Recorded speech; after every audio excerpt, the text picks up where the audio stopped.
बोलो बोलो दुर्गा मैया की।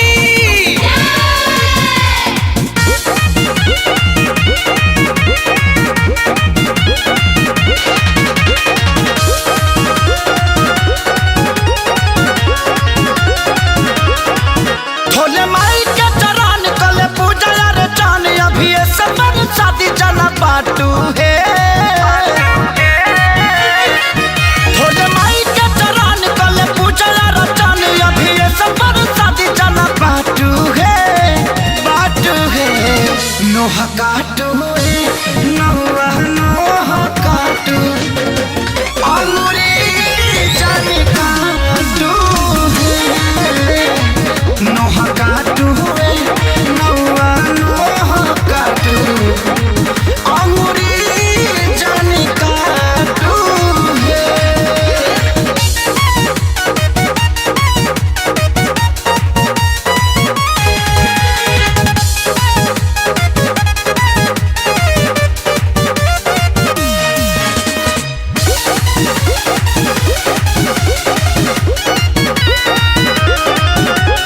सुनिया मारौआ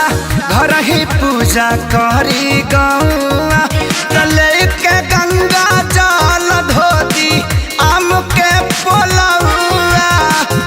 एहो सुनिया मारौआ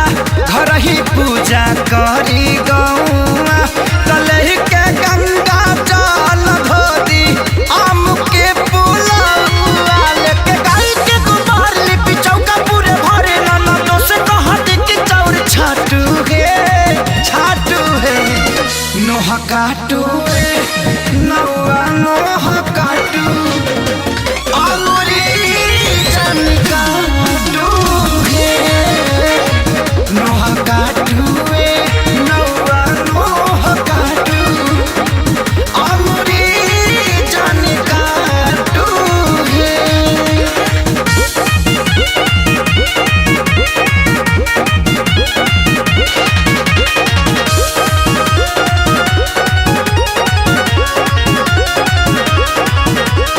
सेवा में ना कमी होखे मैया अइली घरवा जादो जी लैले दूधावा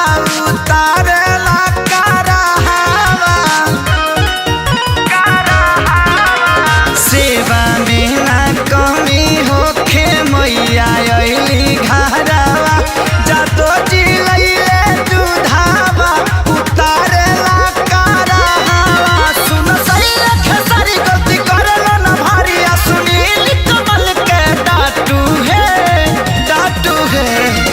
नोह काटू नोह